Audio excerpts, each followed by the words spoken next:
हो रहा है रिकॉर्डिंग? हाँ हो रहा है। ठीक है, तो हम लोग स्टार्ट यूज करना है इनक्रीमेंटल सीआरआर।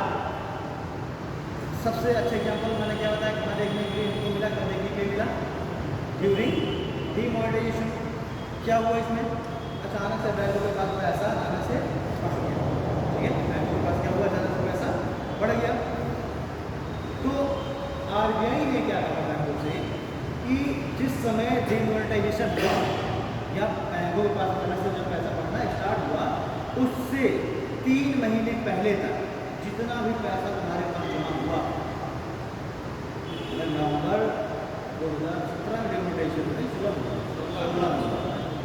नवंबर 2016 में डीमोनेटाइजेशन हुआ है, तो उससे 3 महीने पहले तक यानी कि सितंबर, अगस्त, सितंबर और अक्टूबर, इन 3 महीने में बैंकों के पास जितना पैसा जमा हुआ है उस सारे पैसे को रिजर्व को सीआरआर को उसमें जमा कर दिया जाएगा। जो सीआरआर कोटा है, उस सीआरआर कोटे में भाई ऐसे तो सीआरआर क्या है कि टोटल जो एनडीटीएल है बैंक का उसका 3% सीआरआर है।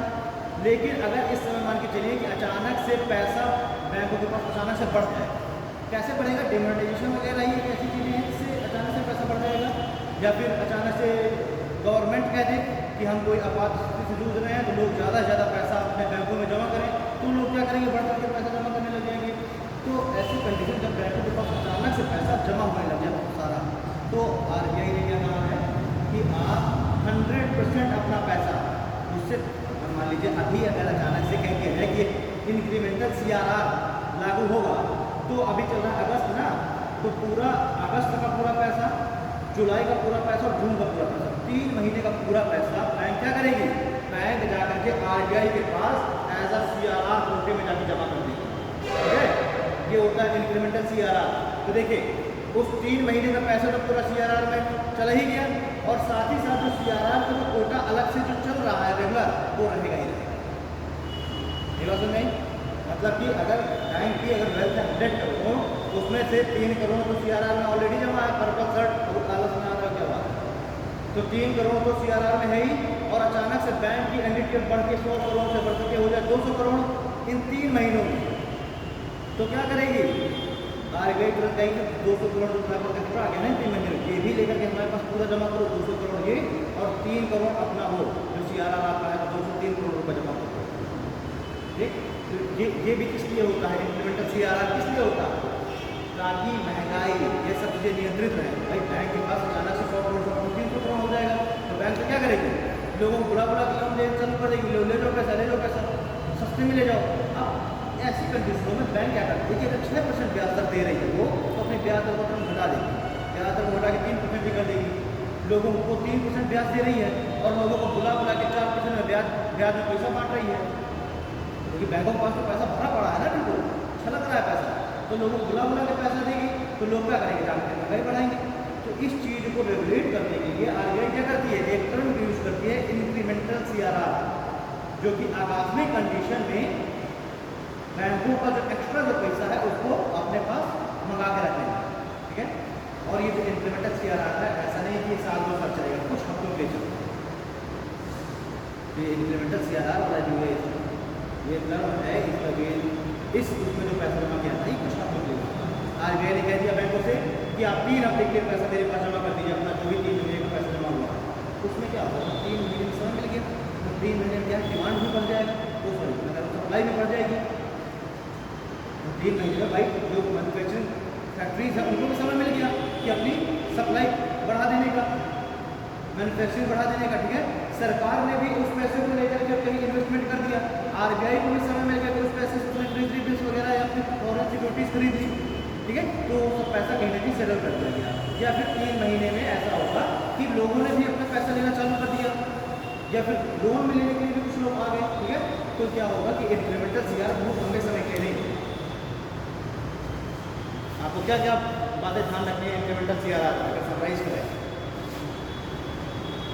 नहीं मैं तो ये 15-10 मिनट मैंने कम से कम इसमें बोला होगा, लेकिन है कितना सा इसमें पॉइंट।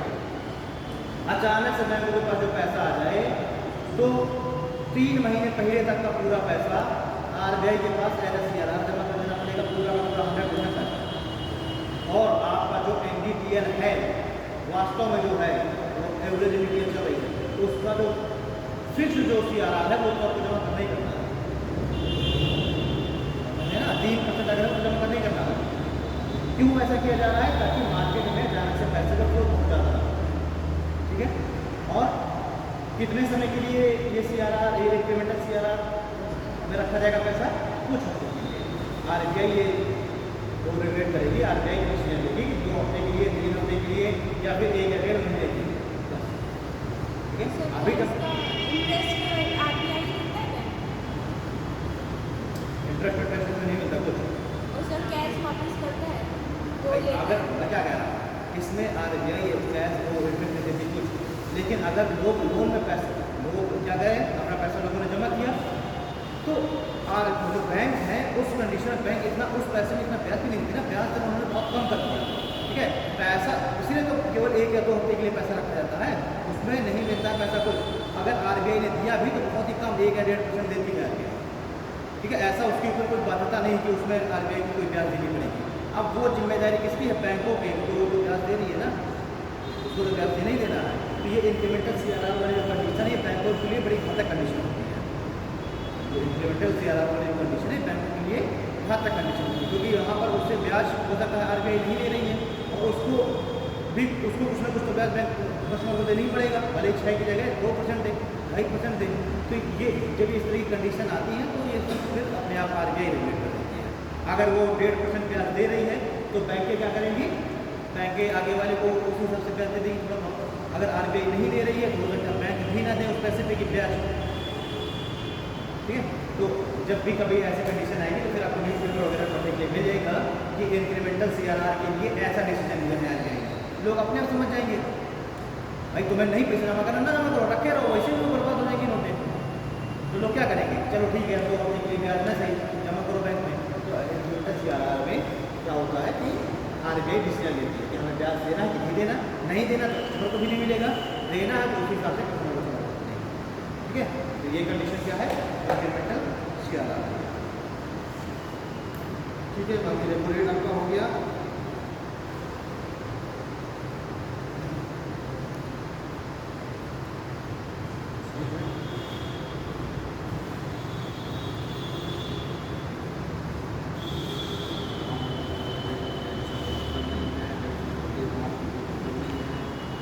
जब सिक्योरिटी बॉन्ड मैंने आपको नहीं दिया था, कॉमर्शियल बॉन्ड क्या होते हैं, ये सारी चीज़ें, कॉमर्शियल बॉन्ड क्या होते हैं, शॉर्ट टर्म के लिए वो सिक्योरिटी के नहीं, तो बॉन्ड गवर्नमेंट सिक्योरिटी जमा करती वो देती है किसी को शॉर्ट टर्म के लिए, तो उसको लोग कॉमर्शियल बॉन्ड कहते हैं ना। आपको बताया treasury bills, government securities, commercial bill, ठीक है। जो आपका जैसे बॉन्ड हो गए, डिवेंचर हो गए, तो इन सब चीज़ें उस जगह पर इस्तेमाल होगी। आगे मैं आपको बॉन्ड और डिवेंचर सिक्योरिटी लॉन्ग टर्म के लिए हम लोगों ने जैसे बात की थी कॉर्पोरेट रेट वगैरह, ठीक है, कॉर्पोरेट सिक्योरिटी वगैरह।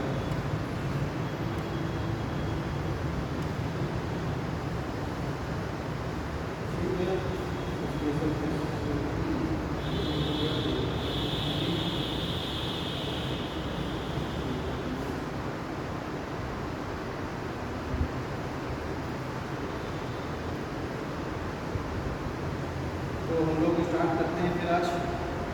ये तो जगह हो गया क्वालिटेटिव, क्वांटिटेटिव हो गया, थोड़ी क्वालिटेटिव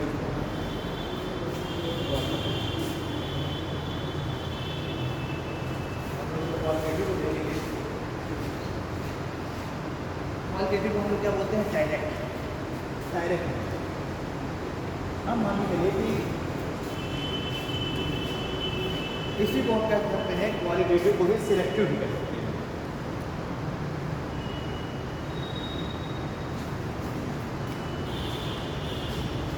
जैसे मान के चलिए कि अगर क्वांटिटेटिव टूल का अगर इस्तेमाल किया है बैंक ने, तो उसमें तो रेपो रेट, CRR, SLR इनमें परिवर्तन करेगी।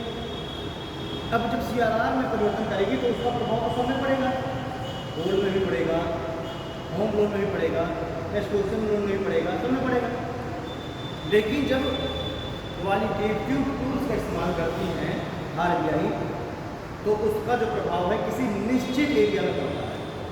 मान के चलिए अगर आरबीआई ने कहा कि होम लोन सस्ते कर दिए जाने चाहिए, तो क्या हो जाएगा, केवल एक सिलेक्टिव एक ही पॉइंट पर, एक ही चीज़ पर वो एक तरीके से टारगेटेड होगा, यानी कि डायरेक्ट प्रभाव पड़ेगा।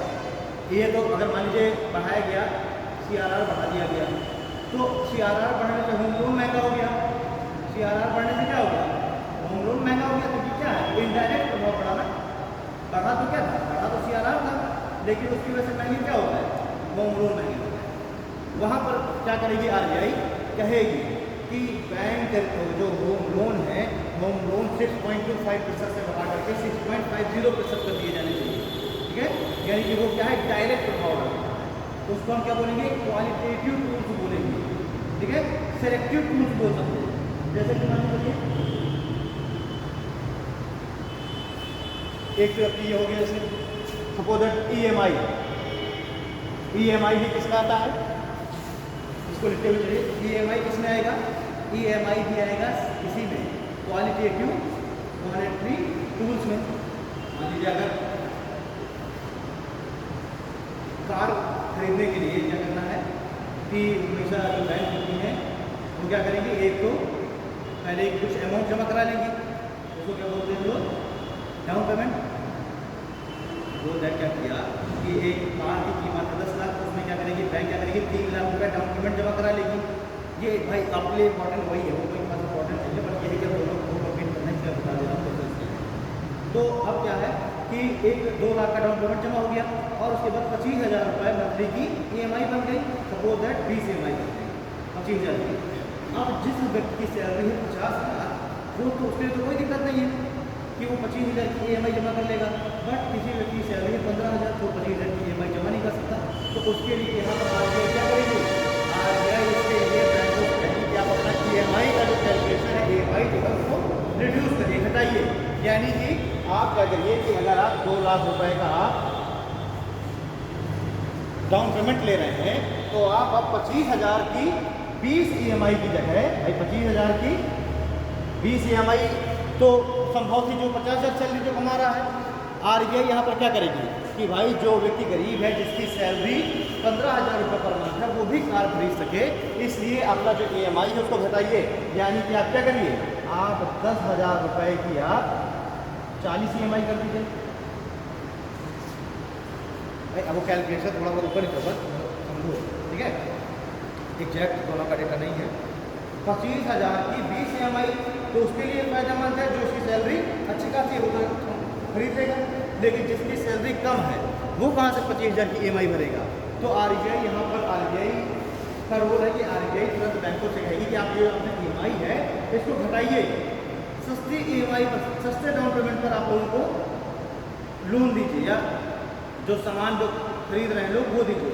क्यों, क्योंकि अगर मान लीजिए जैसे अमीर आदमी की कार खरीदेगा तो कार की सेल 100 यूनिट ही है, अगर जो है गरीब आदमी की कार खरीदने लगेगा तो उसकी डिमांड अपने आप बढ़ जाएगी, और डिमांड बढ़ जाएगी तो क्या होगा, रोजगार जनरेट होगा। तो इसलिए आरबीआई क्या करती है कि लोग ज़्यादा से ज़्यादा कार खरीदें, इसलिए उन्होंने क्या किया कि कार की जो लोन है उसको सस्ता कर दिया, यानी कि कह दिया कि आप 25,000 की 20 EMI की जगह आप 10,000 रुपये की आप 45 EMI कर लो, ठीक है। इससे क्या होगा, इससे जहाँ 100 यूनिट कार, ठीक है, अगर जो है 100 यूनिट कार की बिक रही थी, उसकी जगह क्या हो जाएगी, 20 यूनिट कार बिकने लग जाएगी। एक तो क्वालिटेटिव टूल्स ये हो गया, डायरेक्ट एक ही जगह पर फोकस किया, ठीक है। दूसरा क्वालिटेटिव टूल्स में भी हम लोग को देखना है, जैसे कि मुथूट फाइनेंस का नाम सुना होगा, तो मणिपुरम गोल्ड लोन का नाम सुना होगा। वो सब क्या करते हैं, क्या वो बैंकों की तरह लोन देते हैं क्या, वो सब क्या बैंक में अगर आप लोन लेने गए, तो अगर मान लीजिए आपको होम लोन लेना है, तो बैंक आपसे कहेंगे कि आप इतना सोना आप आके गिरवी रख दीजिए, या फिर अगर आपको घर बनवाना है तो बैंक क्या कहेंगे, आपसे कहेंगे कि भाई प्लॉट की आप अपनी रजिस्ट्री की एक कॉपी जमा करिए, ठीक है, आप अपना ITR दिखाइए, आप जो नक्शा है अथॉरिटी के द्वारा पास वो आप जो है सबमिट करिए, और आपको लोन दे दिया जाएगा, ठीक है। लेकिन जो ये मुथूट गोल्ड लोन है, मणिपुरम गोल्ड लोन है, ये सब क्या करती हैं, वो गोल्ड का लोन देती है, यानी कि कुछ ना कुछ सामान आपसे गिरवी रख रहे हैं, वो सब क्या करेंगी, कुछ ना कुछ सामान आपसे गिरवी रखेंगे। अब यहाँ पर देखिए आरबीआई क्या रोल निभाती है, समझिए। मान लीजिए मुथूट फाइनेंस है, मुथूट फाइनेंस कह रही है कि आप जो है गोल्ड लेकर के आइए, घर में पड़ा होगा तो काहे करोगा, आपके पास पड़ा है 5 लाख का गोल्ड, आप उस 5 लाख के गोल्ड को आप लेकर के जाएंगे किसके पास, मुथूट फाइनेंस के पास। आप उससे कहेंगे कि मुझे 5 लाख का ही मेरा गोल्ड ले लो, मुझे लोन दे दो। बैंक के काम करती नहीं भाई, कुछ बैंक अब एक्सिस बैंक वगैरह कहते हैं कि हमारे यहाँ गोल्ड लोन अवेलेबल है, वो एक अलग मैटर है। लेकिन ये क्या है, ये नॉन बैंकिंग यूनिट है ना भाई, ये क्या कहें, ये बैंक तो है नहीं, ये नॉन बैंकिंग सेक्टर्स में आते हैं। तो अब आपने गोल्ड लोन लेने से गए, 5 लाख रुपए का आपने गोल्ड लिया, तो क्या वो 5 लाख रुपए आपको देंगे क्या, मेरी बात सुन रहे, अगर आप 5 लाख का आपने सोना गिरवी रखा तो आपको 5 लाख रुपए देंगे क्या, वो नहीं देंगे। आपके टोटल सोने की कीमत का वो आपसे सपोज है 60% आपको दे रहे हैं। आपका टोटल सोना है 5 लाख का, तो आपसे मुथूट फाइनेंस वाले क्या कहेंगे कि हम आपको केवल आपके सोने का 60% दे सकते हैं, मतलब कि दैट इज 3 लाख। आपको 3 लाख रुपए मिला, आप उस सोने उस पैसे को लेकर जाइए। अब जब आप 1 साल बाद उस पैसे को आप वापस रिटर्न करेंगे, 3 लाख रुपए को मान लीजिए 1 साल बाद आपने 12% ब्याज दर लगाया, ये 12% ब्याज दर है, ठीक है। इन्होंने क्या किया, 12% की ब्याज दर लगाई। अब 3 साल बाद आप क्या करेंगे, 3 साल बाद आप 12% ब्याज दर के साथ 3,38,000 वापस कर देंगे, ठीक है। और आपका वो जो सोना है वो आपको वापस मिल जाएगा। अब यहाँ पर आरबीआई क्या रोल निभाती है, देखिए ये भी बात तो वही है ना, मॉनेटरी पॉलिसी और मनी सप्लाई को ही तो प्रभावित करना है ना आरबीआई को। आरबीआई तुरंत मुथूट फाइनेंस वाले को बुलाएगी, कहेगी अब आप आज के बाद आप जो है लोगों को उनके सोने के बदले पर 60% की जगह आप 80% तक का पैसा देंगे। आरबीआई कहेगी, आदेश देगी कि आप जो है जो सोना आप जमा कर रहे हैं, गिरवी रख रहे हैं, उसकी जगह पर आप 60% की जगह 80% तक का आप लोन देंगे। अब क्या है, आपको जहाँ 3 लाख मिल रहा था, अब आपको 4 लाख मिला, और 4 लाख जब आपके सोने की जगह पर आपको मिला तो आपने क्या किया, डिमांड चालू जनरेट की, यानी कि मनी जो है, मनी का फ्लो मार्केट में अधिक हो गया, ठीक है। तो इससे जब मनी का फ्लो अधिक हो गया तो कंजम्पशन वगैरह सब बढ़ गया, डिमांड बढ़ गई, मनी का फ्लो में डिमांड बढ़ गई, उससे क्या हुआ, महंगाई बढ़ेगी, रोजगार लोगों को मिलेगा। और जैसे ही उसको लगा कि भाई बहुत ज़्यादा लोग पैसा कर रहे हैं, कि लोग अपना सोना गिरवी रख के और खूब बढ़िया खर्चा कर रहे हैं पैसा, तो आरबीआई की लोग क्या कहेंगे, अब सोने की वैल्यू को घटा दो, यानी कि अब आप अगर 5 लाख का सोना लेके जा रहे हैं तो आपको क्या पता 2 ही लाख रुपये मिले, 40% की मिलेगी। ये सारा जो गेम है कौन करता है, आरबीआई करती है, ना कि मुथूट फाइनेंस, ठीक है। तो ये क्या है, मनी के सप्लाई को बढ़ाने के लिए या फिर मनी की सप्लाई को कम करने के लिए जिस टूल्स का इस्तेमाल करेगी प्राइवेट ये सब नॉन बैंकिंग इंस्टीट्यूशन है इनके द्वारा, तो इसको हम क्या बोलेंगे, क्वालिटेटिव, मतलब कि डायरेक्ट अप्रोच, ठीक है, मतलब कि सिलेक्टिव। आरबीआई एक दिन रुकी और उसने सीधे मुथूट फाइनेंस को बोला कि आज से गोल्ड लोन ज़्यादा दिया जाएगा, क्या किसी एक चीज़ में टारगेट करके बोला ना उसने, ठीक है। और क्वांटिटेटिव में क्या था, कोई एक चीज़ में टारगेट नहीं था, रेपो रेट बढ़ा तो अपने आप से कुछ हो गया, CRR बढ़ा तो अपने आप जो है सारा कुछ प्रभावित हो गया, ठीक है। मैं क्या समझाना चाह रहा हूँ, समझ आ रही, तो उन्होंने बेसिक अंतर समझ आया क्वांटिटेटिव और क्वालिटेटिव में, क्वांटिटेटिव और क्वालिटेटिव में क्या बेसिक अंतर समझ आया,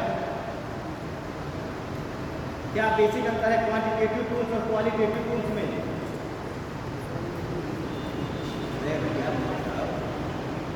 पहली बात तो जो आपका क्वालिटेटिव है, एक तरीके से आप कह सकते हो वो इनडायरेक्ट अप्रोच है, एक तरीके से वो खिचड़ी की तरीके का, यहाँ आग लगी हुई है, मट्टी ऊपर लटकी हुई है, पकेगा वो खिचड़ी, लेकिन कब पकेगा, 4 दिन बाद 5 दिन बाद पता नहीं पकेगा भाई। रेपो रेट बढ़ा, अब ऐसा तो है नहीं कि आज अगर रेपो रेट बढ़ा तो बिल्कुल अटेंडेंस तुरंत बैंक उसको संशोधित कर देगी, ऐसा कुछ नहीं है, ठीक है। बैंक क्या करेंगे, एक समय के बाद 1 दिन 2 दिन बाद उस रेपो रेट को अपने हिसाब से क्या करेंगी, उसी हिसाब से चेंज कर लेंगे, ठीक है। तो उसका प्रभाव पड़ेगा, अनएम्प्लॉयमेंट में भी प्रभाव पड़ेगा, रेपो रेट CRR SLR का, अनएम्प्लॉयमेंट में भी पड़ेगा, इन्फ्लेशन में भी पड़ेगा, पर रातों रात थोड़ा पड़ेगा कि आज जो है CRR को बिल्कुल 0 कर दिया आरबीआई ने और अचानक से बिल्कुल रातों रात महंगाई बिल्कुल बढ़ गई, ऐसा तो होता नहीं है, ऐसा होता है कि आज अभी रात में 8 बजे CRR जीरो किया गया और 9 बजे जो है महंगाई पूरी चरम पर हो गई, तो संभव है नहीं ना। ऐसा संभव है कि अचानक से बेरोजगारी पूरी चरम पर हो गई। तो ये सब क्या है, ये सब इनडायरेक्ट अप्रोच है, दूर की बातें ये सब। और क्वालिटेटिव क्या है, डायरेक्ट अप्रोच। किसी एक पॉइंट पर अचानक से जो है मोदी जी ने कह दिया कि नोटबंदी हो जाएगी तो तुरंत हड़ताल होगी, ठीक है। या फिर अचानक से RBI कह दे मुथूट फाइनेंस वालों को कल से आपके यहाँ जो भी कस्टमर आएगा तो आप उसके सोने की कुल कीमत का 80% तक लोन देंगे। तो क्या हो गया, ये डायरेक्ट हो गया, ये क्या होगा, सिलेक्टिव हो गया, ठीक है। ठीक, तो उसमें आपको बहुत ज़्यादा कम आपको खाते की जरूरत नहीं, बस EMI का कॉन्सेप्ट देख लीजिए और आप ये मुथूट फाइनेंस वगैरह या फिर अगर आप मान लीजिए अपना घर गिरवी रख रहे हैं तो उसमें उसके बिना पर आपको पैसा मिल रहा है, ये सारी चीज़ें होती हैं, ठीक है। तो क्वालिटेटिव हो गया, क्वालिटेटिव हो गया, ठीक है। तो आज का हम लोग जो है क्लास खत्म करें।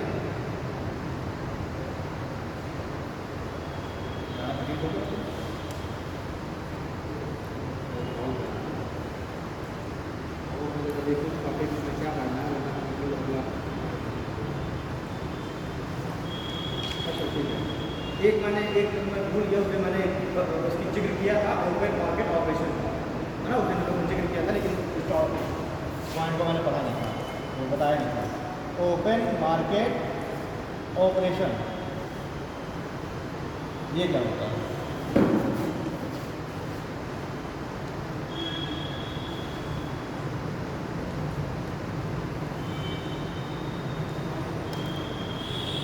ओपन मार्केट ऑपरेशन क्या होता है? जिस तरीके से रेपो रेट, रिवर्स, बाकी जो टर्म है MSF वगैरह, इसमें क्या होता है, गवर्नमेंट सिक्योरिटीज़ या फिर लोन जो गोल्ड वगैरह है इसको गिरवी रखा जाता है ना, गिरवी रख करके लोन दिया जाता है। यहाँ पर क्या है, ओपन मार्केट ऑपरेशन में गिरवी रखने वाला कोई झंझट नहीं, सीधे सेल या परचेज किया जाएगा। अगर गवर्नमेंट सिक्योरिटी है कोई तो RBI उसको सीधे खरीद ही लेगी और आपको पैसा दे देगी, ठीक है। मैं हूँ मार्केट में, मैंने क्या किया, मैंने सीधे इससे कहा कि भाई मेरे पास 1 लाख रुपए का गवर्नमेंट सिक्योरिटी पड़ा हुआ है और इस पर गवर्नमेंट मुझे 8% की रिटर्न देगी, 1 साल बाद 8% का गवर्नमेंट से रिटर्न देगी और 5 महीने हो चुके हैं। जब 7 महीने और हो जाएंगे तब 1 साल पूरा हो जाएगा, तब मुझे गवर्नमेंट क्या करेगी, 1 लाख देगी, 1,08,000 देगी, बट मुझे अटेंडम पैसे की आवश्यकता है, ठीक है। तो ऐसा करो कि मेरा 1 लाख का ये गवर्नमेंट सिक्योरिटी डिलीवरी बिल है, इसको तुम अपने पास रख लो और इसकी जगह पर मुझे क्या करो, मुझे पैसा दे दो। इसने सोचा कि चल रहा सही है, 7 महीने का समय और 7 महीने बाद मुझे आराम से पूरी ट्रेजरी बिल या फिर जो अमाउंट होते हैं तो जिस व्यक्ति के पास होते हैं भुगतान उसी को होता है, ठीक है। उसमें ऐसा नहीं है कि मैंने भेजा मुझे भुगतान होगा, वो जिसके हाथ में होगा उसको भुगतान होगा, जैसे बेरर चेक होता है, ठीक है। तो क्या है, आपको फायदा दिखा क्या, 7 महीने बाद मुझे वैसे भी 8% का रिटर्न मिल जाएगा, तो आप तुरंत क्या करेंगे, तुरंत आप खरीदने के लिए रेडी हो जाएंगे, आप तुरंत मुझे 1 लाख रुपए दे देंगे तो मेरा जो गवर्नमेंट सिक्योरिटी है आप खरीद लेंगे। ये क्या है, ये ओपन मार्केट ऑपरेशन है, ठीक है। क्योंकि मुझे पैसे की आवश्यकता थी, मुझे पैसा मिल गया और आपने गवर्नमेंट सिक्योरिटी रख ली और 7 महीने बाद आपने उसको टेस्ट करा लिया, आपको प्रॉफिट मिल गया, ठीक है। तो इससे मेरे पास क्या हो गया, मेरे पास लिक्विडिटी आ गई, मैं भी जाके पैसा खर्चा करूँगा, इसको हम क्या बोलेंगे, ओपन मार्केट ऑपरेशन बोलेंगे। यानी अगर हम कहें गवर्नमेंट सिक्योरिटी सेल और परचेज परमानेंटली, यहाँ पे गिरवी भी रखने वाला समझता है, इसीलिए RBI, बैंकों ने RBI से कहा सर हमको पैसे हो सकता है, उन्होंने कहा ओपन, तो RBI ने कहा ठीक है यहाँ पर हम ओपन मार्केट ऑपरेशन का इस्तेमाल करेंगे।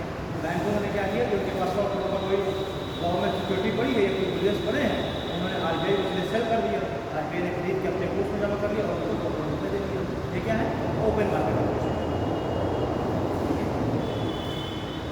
अब जैसे अगर हम बात करें MSF की बात करें तो वहाँ पर क्या होता है कि आपने अपना जो ये सिक्योरिटी वगैरह है वो अपने RBI के पास गिरवी रखी और RBI एक लेटर में साइन करके देगी, प्रॉमिस एक तरीके से कि आप जब भी पैसा मेरा वापस करेंगे मैं अपना गवर्नमेंट सिक्योरिटी आपसे वापस परचेज करूँगी, यानी कि मैं वापस अपना गवर्नमेंट सिक्योरिटी ले लूँगी और आपको पैसा, मतलब समझ रहे हो ना मैं क्या कहना चाहता हूँ। यहाँ पर क्या होगा ओपन मार्केट ऑपरेशन में कि अगर कोई बैंक RBI के पास क्या पैसा ले और अपनी गवर्नमेंट सिक्योरिटी ने RBI को जमा की, तो अब यहाँ पर कोई भी ऐसा प्रॉमिस नहीं RBI करेगी कि इस गवर्नमेंट सिक्योरिटी को हम वापस करेंगे,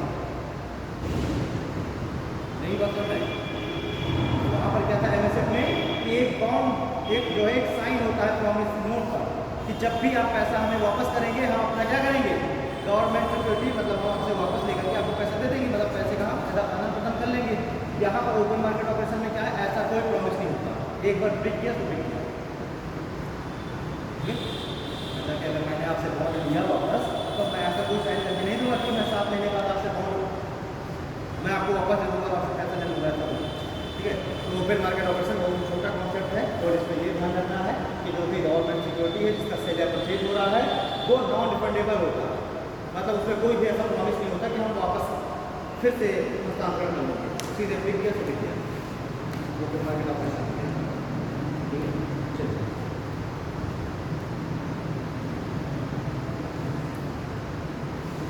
एक पॉइंट और लिख लीजिए, बॉन्ड यील्ड। बॉन्ड यील्ड क्या होता है, बॉन्ड यील्ड लीजिए। Bond yield is the profit, bond yield is the profit and investor, bond yield is the profit an investor earns on a bond investment, earns on a bond investment मतलब कि bond yield एक ऐसा profit है जो कि किसी investor को bond में इन्वेस्टमेंट करने की वजह से प्राप्त होता है। सपोज दैट मैं क्या हूँ, एक इन्वेस्टर हूँ, मैंने एक गवर्नमेंट का एक बॉन्ड मैंने क्या किया है, परचेज किया हुआ है, मैंने इन्वेस्टमेंट किया ना उस बॉन्ड में, मैंने एक गवर्नमेंट सिक्योरिटी एक बॉन्ड मैंने सरकार की परचेज की है, तो ये क्या हो जाएगा, इसमें जो भी मुझे प्रॉफिट परसेंटेज मिलेगा इसको हम कहते हैं बॉन्ड यील्ड। ठीक है, इसमें जो भी प्रॉफिट परसेंटेज मिलेगा इसको हम क्या कहते हैं, बॉन्ड यील्ड। बॉन्ड यील्ड को एक फॉर्मूला से हम समझ सकते हैं, bond yield equal to profit upon investment into 100। समझिए कैसे,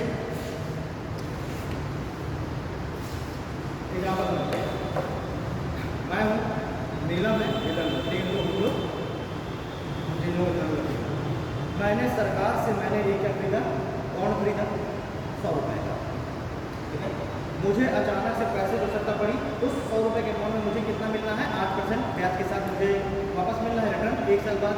लेकिन 1 साल से पहले ही मुझे पैसे की आवश्यकता पड़ गई, मैं जाऊँगा जितेंद्र के पास, जितेंद्र से मैं कहूँगा कि यार जो मुझे पैसे की आवश्यकता है, ऐसा तो ये मेरा बॉन्ड तुम ले लो और मुझे पैसा दे दो। जितेंद्र ने क्या किया कि अब देखिए यहाँ पर मुझे पैसे की आवश्यकता है, तो मैं इससे क्या कहूँगा कि ऐसा ही 100 रुपये का बॉन्ड है, तुम ऐसा करो तुम 90 रुपये में ही मुझसे बॉन्ड खरीद लो क्योंकि मुझे पैसे की आवश्यकता है। ये है मान के चलिए नीलम त्रिपाठी जी इंडस्ट्रियलिस्ट हैं, इन्होंने भी अपना एक बॉन्ड जारी किया हुआ है और ये रिटर्न दे रही है उस बॉन्ड पर, मान लीजिए इन्होंने भी 100 रुपये का बॉन्ड जारी किया हुआ है और ये उस पर रिटर्न दे रही हैं 10% का, तो मुझे प्रॉफिट दिख रहा है इनके बॉन्ड से कि भाई मैं तो गवर्नमेंट का बॉन्ड खरीद रहा हूँ 8% में, ये मुझे दे रही है 10%, तो मैं क्या करूँगा, मुझे अब इनके इसमें पैसा इन्वेस्ट करना है इनकी कंपनी में, मैं ये तुम्हारे पास, मैंने तुमसे कहा कि ये सरकार का बॉन्ड मुझसे ले लो, मुझे 90 रुपये ही दे दो। ठीक है, तो अगर जो है यहाँ पर अगर मैं अपना बॉन्ड मैं अगर बॉन्ड यील्ड देखूँ, पहले गवर्नमेंट का कंपेरिजन में देखूँ, मैंने इन्वेस्टमेंट किया 100 रुपये, उसमें मुझे वो अगर मैं जब उसको बेचता तो मुझे कितना मिलता है 108, यानी कि यहाँ पर प्रॉफिट कितना हो गया 108 माइनस 100, यही तो होगा ना भाई, जितना मुझे मिलेगा रिटर्न उसमें से जितने का मैंने खरीदा उसको अगर हम जितना मुझे रिटर्न मिलेगा उसमें से जितना मैं परचेज कर रहा हूँ जितने में उनको आपस हटा दिया जाए तो मेरा प्रॉफिट निकल आएगा ना। मैंने 100 रुपये की टिकट खरीदी है लेकर के उसको मैं 150 में बेच दूँगा तो मुझे 50 का प्रॉफिट होगा और 50 रुपये कैसे निकाला, जितने में मैंने बेचा है उसमें से जितने में मैंने खरीदा है उसको प्रॉफिट हटा दिया जाए। ठीक है, तो मेरा प्रॉफिट तो यहाँ पर 108 माइनस 100 इंटू मैंने इन्वेस्टमेंट कितना किया है 100 का इंटू 100, 100 में से 100 कट गया, बचा 8%, ये क्या है मेरा बॉन्ड यील्ड, समझिएगा ये मेरा बॉन्ड यील्ड है। मैं इन्वेस्टर हूँ, मैंने जो इन्वेस्टमेंट किया है बॉन्ड में उसमें जितना मुझे रिटर्न मिलेगा वो मेरा बॉन्ड यील्ड है। मैंने इसको बेच दिया जितेंद्र को 90 रुपये में, समझिए। अब जितेंद्र का बॉन्ड यील्ड क्या हो जाएगा, जितेंद्र ने कितने में खरीदा 90 में और इसको सरकार से कितना मिलेगा, अगर उसी बॉन्ड को लेकर के सरकार के पास जाएगा ना, तो सरकार से इसको मिलने वाला है 108, ठीक है। और इसने मुझसे खरीद लिया कितने में, 90 में, अपॉन 90 इंटू 100। इसका बॉन्ड यील्ड कितना हो जाएगा, 18 से 20%। तो जितेंद्र का बॉन्ड यील्ड, उसी बॉन्ड में जितेंद्र का बॉन्ड यील्ड कितना हो जाएगा, 20%। अब सपोज दैट इसने किसी दूसरे को 80 रुपये में बेच दिया, तो उसका बॉन्ड यील्ड कितना हो जाएगा, और ज़्यादा हो जाएगा, पता चले 30%, 32% हो जाएगा। मतलब कि जैसे जैसे प्राइस घटेगा वैसे वैसे क्या होगा, बॉन्ड यील्ड बढ़ेगा। तो नहीं, जैसे जैसे प्राइस घटेगा वैसे वैसे बॉन्ड यील्ड बढ़ेगा। और प्राइस कैसे कब घटेगा, जब जो है डिमांड बढ़ेगी, हाँ डिमांड बढ़ेगी तो क्या हो जाएगा, प्राइस घटेगा। भाई अभी मैं अपना बॉन्ड बेचने के लिए टहल रहा हूँ, और सॉरी डिमांड जैसे जैसे डिमांड कम होगी तो प्राइस के साथ में कम होता चला जाएगा, ठीक है। डिमांड है ही नहीं तो मैं क्या करूँगा, अपने मैं बॉन्ड को और सस्ते में बेचने की कोशिश करूँगा। तो भाई अब इनके केस में देखें हम, इनका जो है बॉन्ड कितने में है, ये मुझे 10% का रिटर्न दे रही है। मैंने अपना 90 रुपये का मैंने बॉन्ड बेच रखा है, ठीक है। अब उस 90 में मैंने 100 रुपये 10 रुपये अपनी जेब से फिर लगाए और मैंने इनका जो है बॉन्ड खरीद लिया, ठीक है। तो अब क्या है, वही चीज़ है। अब इसमें मेरा बॉन्ड यील्ड कितना हो जाएगा, 10% हो जाएगा। मतलब कि आप वो ये समझाने का मतलब ये है कि बॉन्ड यील्ड में समय डिपेंड नहीं करता, बॉन्ड यील्ड में सिर्फ डिपेंड करता है कि कितने में आपने खरीदा। ये डिपेंड नहीं करता कि कितने लोगों से होकर के वो आ रहा है। अंतिम में जिसके पास होगा बॉन्ड यील्ड केवल उसका मेजर किया जाएगा, ठीक है। और यहाँ पर सिर्फ आपको बॉन्ड यील्ड में इतना ही टर्म याद रखो कि प्राइस जैसे जैसे घटेगा वैसे वैसे बॉन्ड यील्ड वो बढ़ जाएगा। तो जितने आप सस्ते में पा जाएंगे उतना आपको प्रॉफिट हो जाएगा।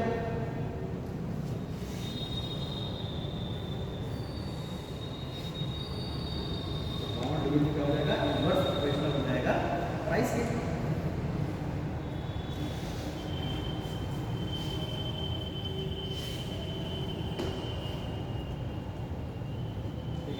जैसे डिमांड बढ़ेगा वैसे प्राइस बढ़ेगा और वैसे बॉन्ड यील्ड नीचे आता जाएगा।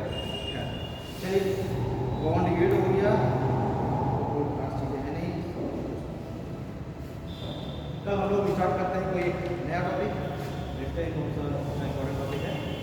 आज हम लोग की ये वीडियो क्लास हम लोग monetary policy and money supply को हम लोग पढ़ रहे थे। इसमें हम लोगों ने दोनों रूल्स देखिए, कल का कल डिसाइड कर देंगे। हो सकता है शेयर वगैरह